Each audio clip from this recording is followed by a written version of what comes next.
Welcome. This video will be focusing on academic writing for publication, which, as a complex and demanding task, can impose several challenges to most early career researchers. Above all, because the authors are expected to generate new and original knowledge in their respective fields, they should be able to organize and express their ideas clearly and with great precision to engage their audience. To do so, following a review of relevant literature, the authors must develop evidence-based lines of argument which are logical, coherent, and compelling to their readers. What's more, while incorporating scientific information into their writing, the authors are required to use formal and specialized English, abiding by stylistic and format-related rules and conventions already established within their specific field of study. However, there are several strategies that can be followed which can help address these main issues of concern for researchers with limited or no previous publication experience. In this video, we'll be covering 5 of those, some of which are related to common mistakes made during the writing process. Firstly, all scientific and peer-reviewed journals offer their potential authors a manuscript submission guideline approved by the editorial board. So before you start drafting your work, see if you can get a hold of this guideline first. This way, you'll be able to organize your manuscript efficiently with clear sections, headings, subheadings, tables, visuals, and references, and hence avoid a disorganized and hard-to-follow document.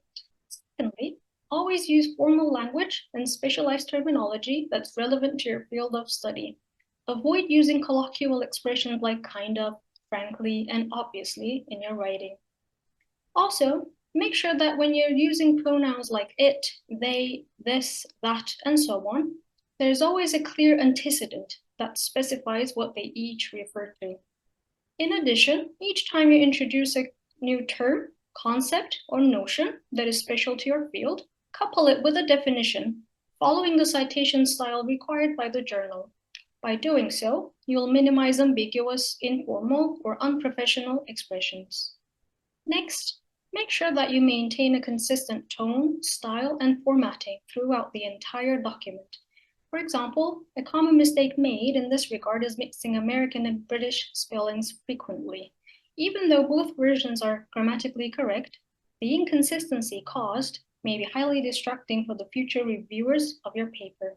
Once again, refer to the manuscript submission guideline to confirm the version that is conventionally encouraged by the journal of your choice. Yet another issue that may lead to less engaging reading is an over-reliance on repetitive language. This can occur at the word, phrase, and sentence levels when, for example, the author relies on a very limited range of transitional phrases such as first, second, third, or cohesive devices such as in conclusion, however, and for example. To minimize the monotony that this may cause, the author must be adept at using synonyms, word variations, pronouns, and varied sentence structures accurately and efficiently. The good news is, for those writers who are non-native users of English, there are several online resources designed to offer help with reporting research. A widely known example is the Academic Phrase Bank developed by the University of Manchester in the UK.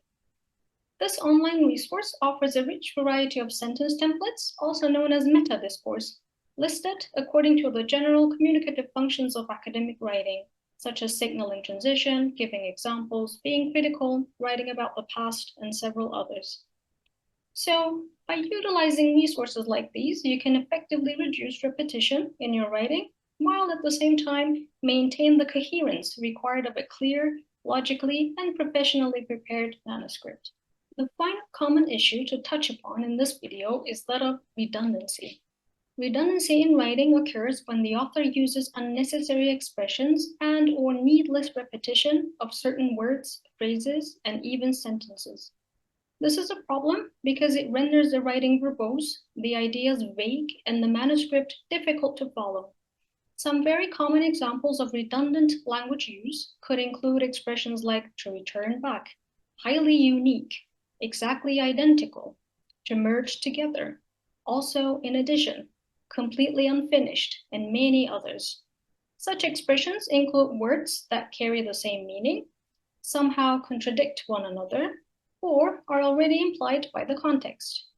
To tackle this issue, it's always a good idea to invest some time in exploring online corpora, such as Word and Phrase and Just the Word.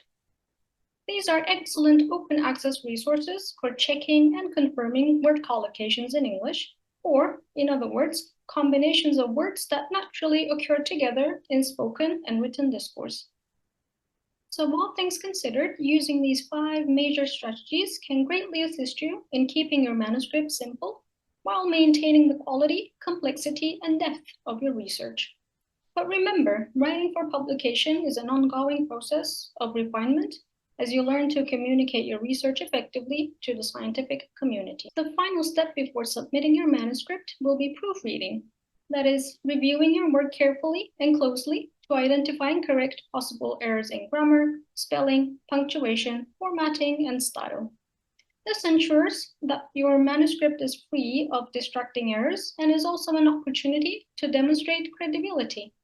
To assist you during the process, you can simply start with Microsoft Word's built-in spelling and grammar checker. Later, once the first draft is ready, you may use other general proofreading tools, such as Grammarly, Quillbot, Trinka, PaperPal, and many more. But please note that also, these tools may not detect all errors, nor will they fully understand the context of your writing. In that case, you may want to hire a professional editor from your own field who will not only proofread the text, but will also suggest more substantial revisions to improve the structure, content, and overall quality of your manuscript. Also, note that some journals offer their own language quality checkers and/or language editing services, thanks to their partnerships with trusted authoring service providers. So it's a good idea to check if your journal of choice is one such journal. To summarize, employing writing and proofreading strategies as you develop your own personal approach to preparing a manuscript is crucial to the overall success of your publication efforts.